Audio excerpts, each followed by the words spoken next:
Take one man who made a bargain with himself. Add the soft voice of a woman and a windswept mountain.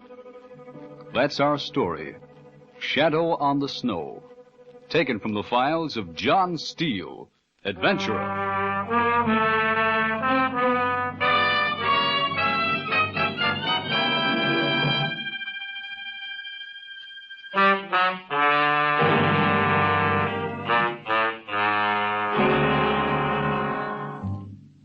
Hello, friends. This is John Steele. We're back again to bring you another story of suspense and action. So sit back, relax if you can, and listen. This week's tale takes us to the towering peaks of the Swiss Alps, where a good friend of mine lived, a story of very strange mood. But before I start telling it myself, suppose we turn the meeting over to Johnny Martin. He's the fellow who lived it, and here he is to tell it. Johnny? Well, where do you begin a story like mine? I don't know. Maybe I should go back to the war when I first came to Switzerland on leave. Rehabilitation leave, I think they called it. I remember how hungry I was for the sight of a city that wasn't gutted by bombs and for the smile of a people who hadn't known fear or want. And I remember how I hated going back to the army and all that meant. I promised myself that someday I'd come back to Switzerland, and I did. Yeah, that's where I'll start it. I came back to Switzerland and I found Vreni. Vreni with her strong hands and her clear eyes. We met, fell in love, and were married all in a couple of months. We rented a small chalet high in the hills outside Zermatt. During the summers, I'd help my friend Franz pull the tourists up and down the peaks around us. During the winters, we ran a little shop in the village that Vreni's father had left her. And that went on for 3 or 4 years, and we were happy.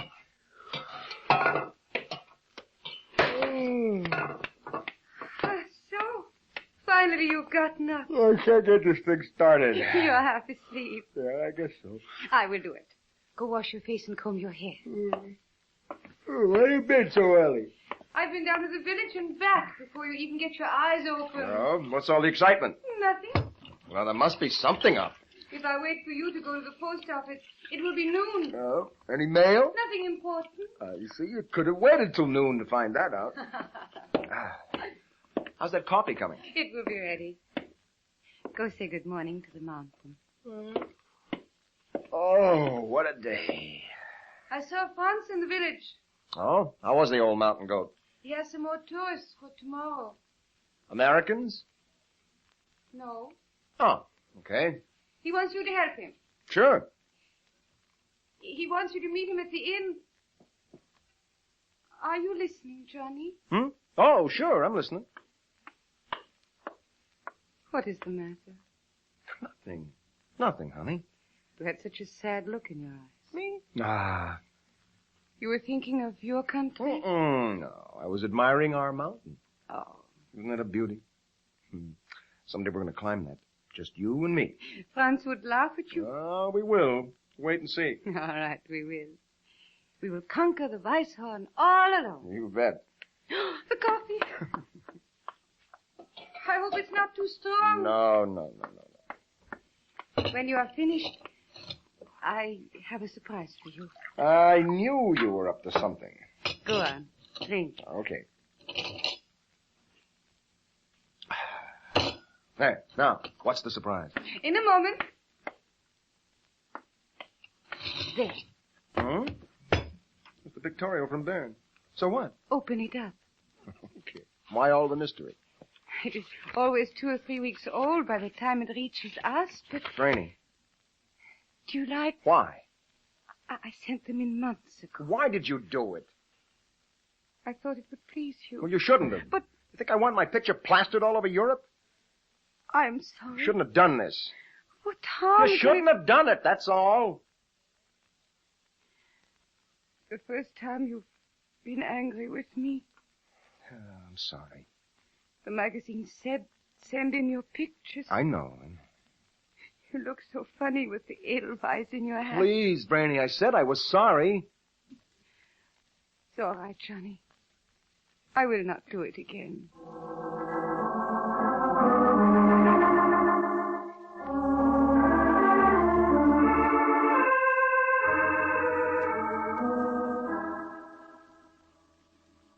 I felt like I'd broken a child's toy. Well, nothing else was said about it, and in 2 or 3 weeks the incident was forgotten. But I couldn't forget the hurt look in Brainy's eyes. And then one day we were out climbing the lower face of Weisshorn.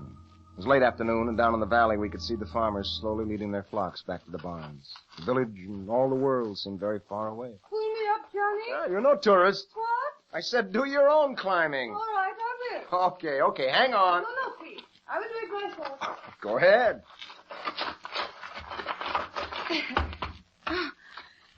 See? Oh, you're terrific. Shall we rest? Yeah, sure. Come on, sit down.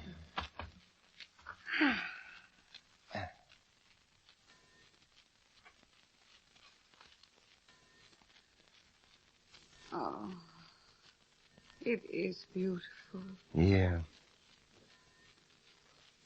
Hey, what's that? What? That blue flower. I do not know its name. It's a new one. I never saw it before. It must be new, because Herr Martin never saw it before. What is it, Johnny? What?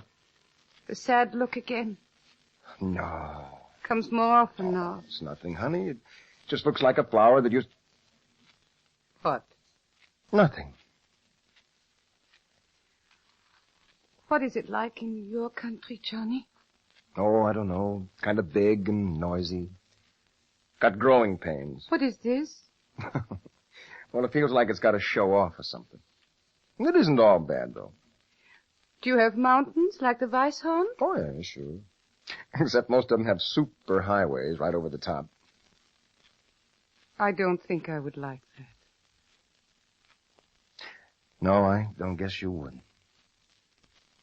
Are you happy here, Johnny? Huh? Yes, sure. I am happy. I love you. Yes, I know. Well, we should be getting back. I do not want to go. Why? I'm afraid. Oh, now stop that. I wish we could live on our mountain forever. Sure. We could live on Edelweiss. You must not joke. Oh, I'm sorry, darling. Come on.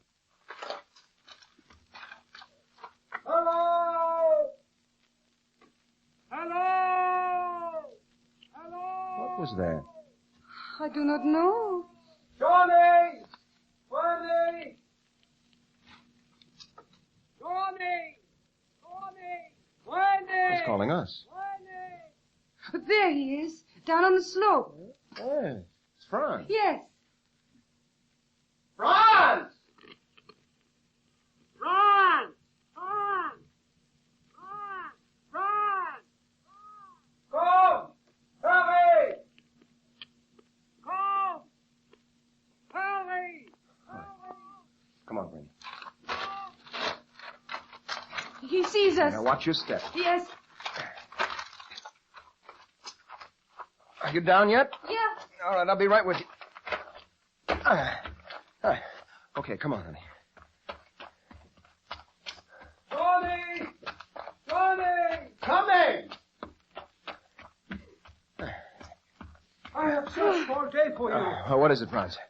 We must go down to the village. Why? Last night on the Weisshorn, an airplane crashed. An airplane? Yeah. Oh, we must get help to them. Yeah, there are no other guides. We must hurry. Our supplies are in the village. I will come too. Yeah, Brenny, we will need your help. Hurry, Johnny. Yeah. Sure.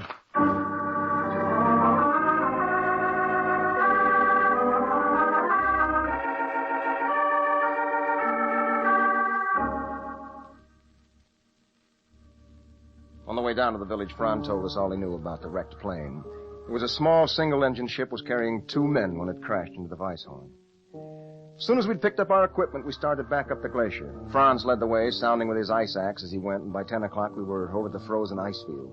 We pitched camp on a rocky ledge at the foot of the mountain, and Brainy cooked our beans over the humming Primus stove.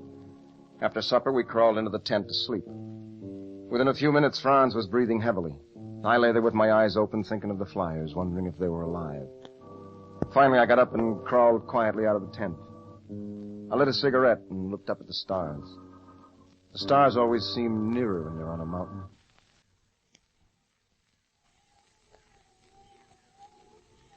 It is quiet. Oh. Did I frighten you? Oh, I didn't hear you coming. You cannot sleep either. No. Tomorrow night we will sleep. Yeah, I suppose so. Something is troubling you, Johnny? No. You are thinking about tomorrow's climb? Maybe. It will be hard work, but we will do it. Of course. I was thinking about the flyers. If they are alive, we will get to them in time. Yeah, I suppose so. Granny, do you hear anything? What? I don't know. I can't tell whether it's the wind. I hear it. What is it? The wind. High in the mountain. Almost like a song. Hold me close, Johnny. Oh, what is it, honey? Just hold me close.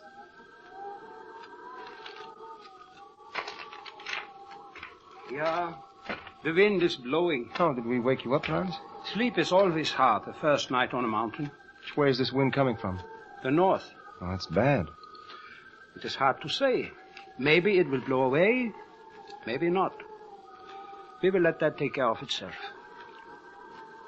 You think we'll be in time, Franz? This time of year, I think yes. But come, we have much work tomorrow. Yeah. One needs strength to climb the Weisshorn. Come on, Granny. Yes, Johnny.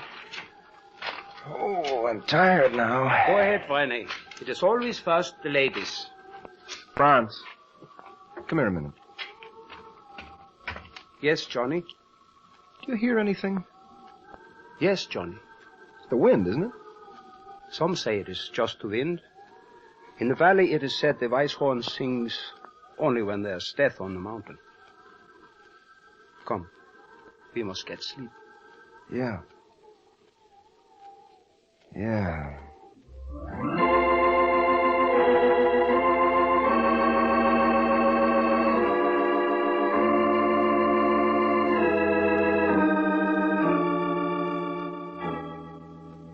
Next morning, the wind had died down and the mountain above us was shrouded in a heavy mist, and everything we touched was wet.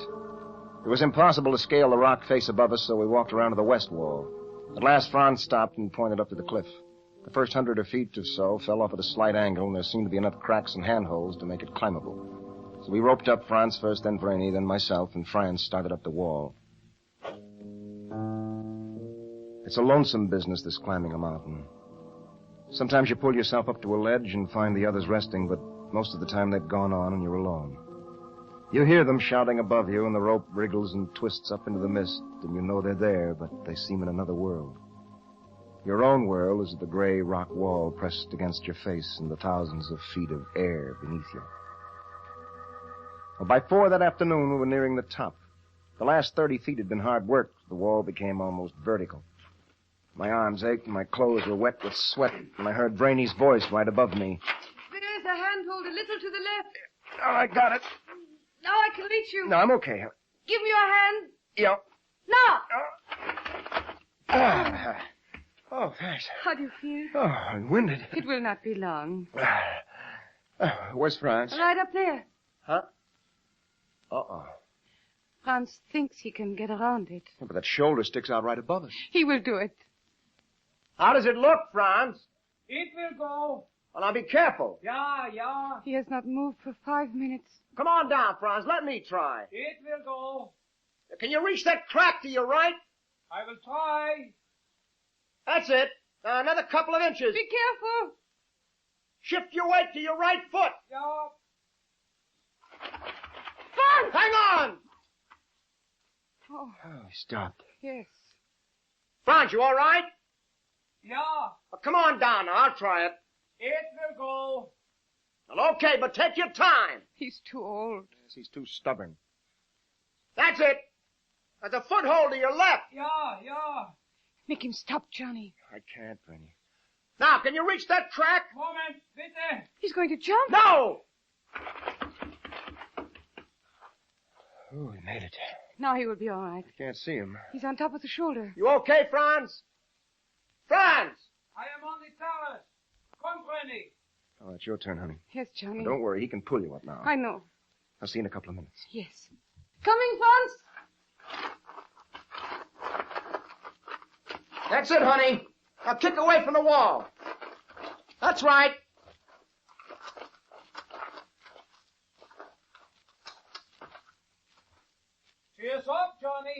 come. Right.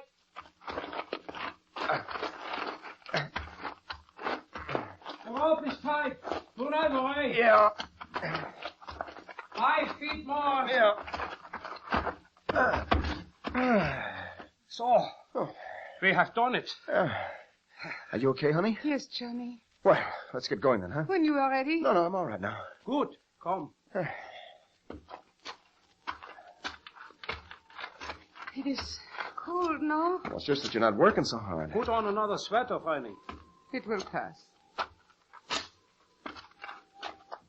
I do not like this. What, Franz? The wind last night.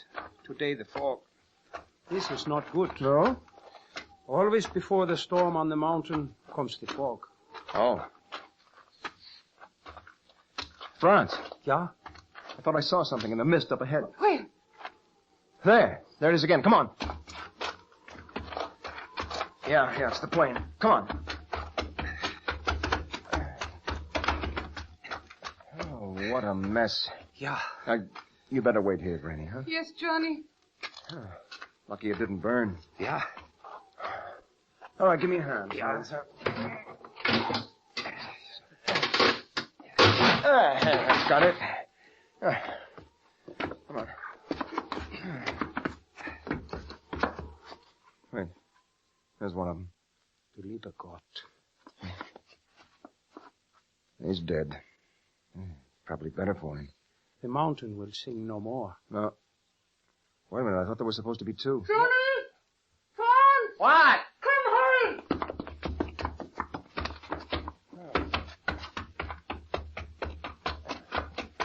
Well, what's the matter? Here is one of them. Let me see him. Well, let's turn him over. What is it, Johnny? Huh? You look so strange. It's nothing. This one is alive. You know him? No.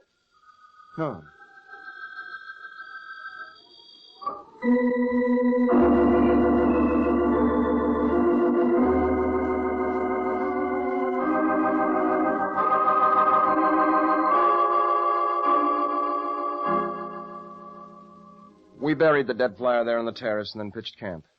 Rainey took care of the injured man as best she could. Franz said there were no broken bones and that he was probably suffering from shock and exposure. Well, during the night, the storm broke. By morning, the terrace was covered with 2 feet of snow. There was nothing to do but wait it out and hope that our supplies would last. We sat there in the half light of the tent with the unconscious flyer lying between us. Nobody talked much.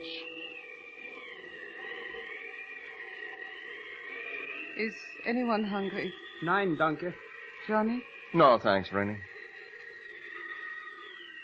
Why don't you rest, Hans? Did it? You've been working the kinks down of that rope for an hour. On a mountain, Johnny, one never rests. What do you think? It is a bad storm. The worst this year. It may blow 3 days. It may stop tonight. One never knows. Yeah. It will be very hard going down, but it gives our flyer time to get strength. It all balances out. Yeah. So, now I go brush the snow off the tent. Don't stay long.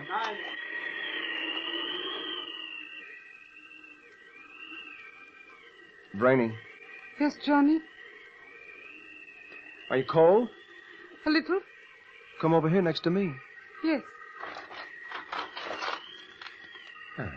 Any better? Yes, Johnny. What's the matter? Why? You've been so quiet. I do not know. Well, what is it? There is something wrong. I do not know. What? You're hiding something. No, Brainy. Oh, The flyer. yeah. Lift up his head. Yeah, right. Give him some water. Brainy, I wanted to... Water. Yeah. His eyes are opening.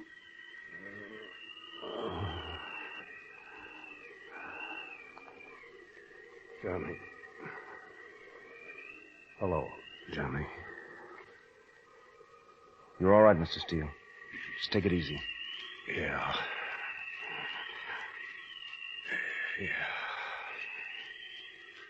He's out again. Oh, Brainy. Don't cry, Brainy. What? It is nothing. I was going to tell you. You see, During the war, I had a pretty rough time of it. No more than anyone else, I guess, but bad enough. And when I came home, well, it wasn't what I'd expected. I don't know what I thought it would be like, but it just wasn't right. Lots of guys got up and made speeches about the boys and things, but nobody really knew what it had been like. How could they? Yeah, that's right. Only I didn't know that then. Seemed like everyone just patted you on the back and said, nice going, fella. And then went right back to being what they were before the war, making the same mistakes. Nobody had learned anything. And then when things started to look bad in Europe, well, I just said, this is crazy. I don't want any part of this. And I ran away. I didn't tell anyone where I was going. I just ran. And now you want to go back? I don't know, Raina. See, I didn't figure on you. Now, I don't ever want to leave you. Hold me tight, Raina. Yes, Johnny. Yes, Johnny.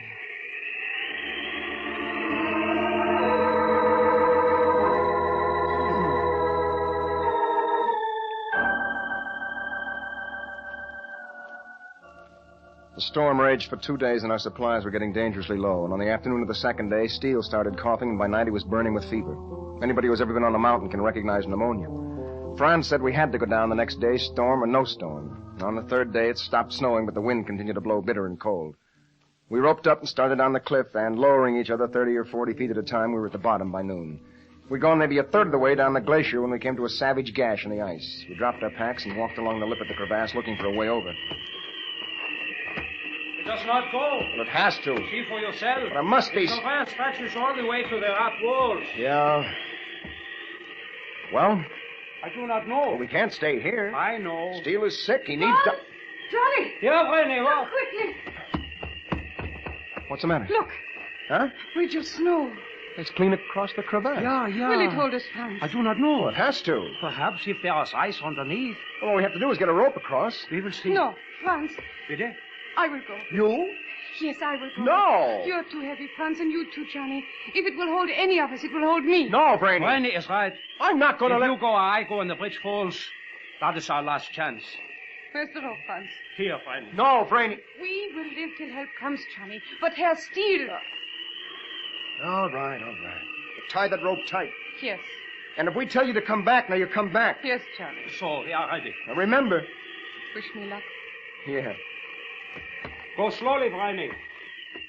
Use your ice axe. That's it before each step. She is a brave father. We shouldn't have let her go. She will be all right. Franz, call her back. It will go. Brainy! No, Johnny. Be careful. She's halfway. Yeah. If it was going to fall, it would have by now. It will hold. If we ever get out of here... She's slipping. Brainy! Oh, caught herself. 5 feet more. Oh, please. Slowly, Rennie. 3. Slowly. She's over. See, Johnny, it was nothing. We tied the packs to the rope and sent them over first. Because Franz was lighter, we decided that he'd go next. Brainy tied the rope around her waist and braced her feet in the snow, and Franz seized it in his hands, and I saw him swing out over the crevasse. The rope danced and swayed under his weight, but slowly, hand over hand, he worked his way across, kicking his feet as he went. When he was over, he took the rope from Brainy and tied it around his chest. Then I lashed Steele to the line, and very carefully Franz pulled him across the crevasse. Then it was my turn. I knotted the rope around my chest and passed it between my legs. Then I stepped to the edge, took a deep breath, and leapt out into space. I shoved my hands and knees out in front of me to break the shock as I hit the fireside, and the wall was rushing up at me. My body turned, and my head crashed against the ice. I seemed to be slipping down into soft darkness when the sharp pain of the rope around my chest snapped me back to consciousness. I was being pulled upward in long, regular thrusts, my body grating against the blue ice wall as I went. And then I heard Brainy. She was leaning far out over the edge, stretching her arms down to reach me and saying my name. I heard Franz calling her, telling her to get back. My own voice tried to rise in my throat, but the rope was cutting my chest and I couldn't breathe. Then our hands touched and she smiled and said my name again, and then I saw the snow under her tremble start to crumble, then she was falling.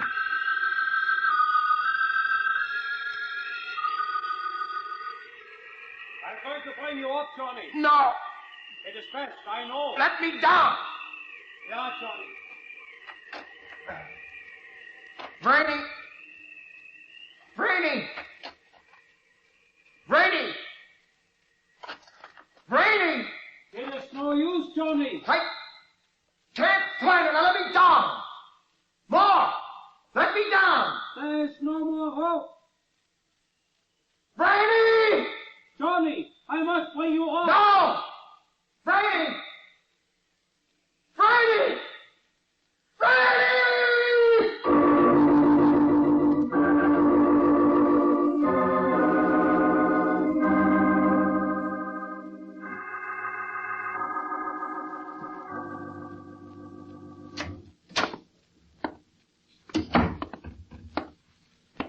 Johnny.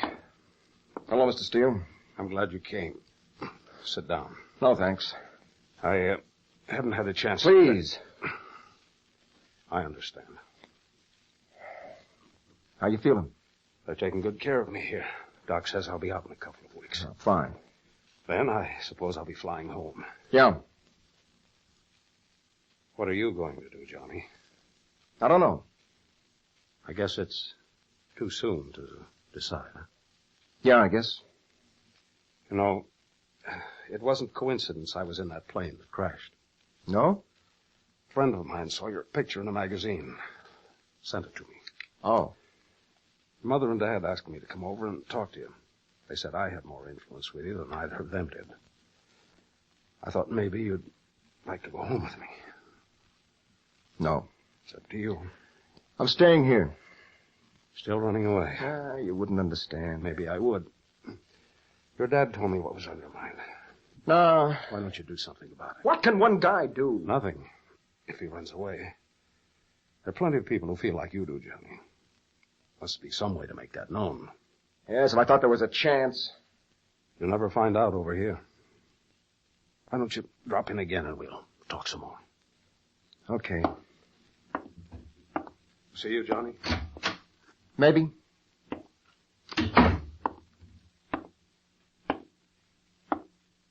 Johnny! Hmm? Oh, Hello, Franz. I've been waiting for you. They found Vreni this morning. Rainey. I told them to bury her on the mountain. I thought you would want that. She said she wished we could live on the Weisshorn forever. Yeah. Take care of her for me, will you, Franz? You are leaving. I guess so. Yeah. This I have always known. Someday, Johnny would go home.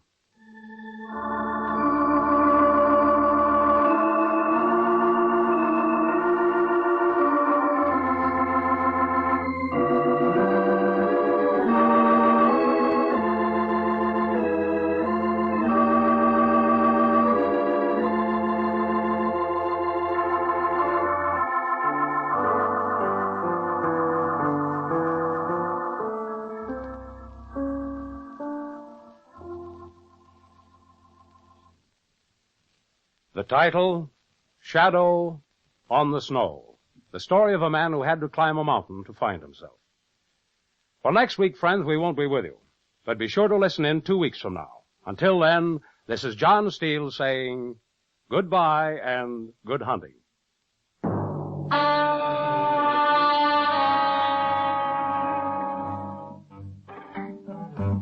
This is the Mutual Broadcasting System.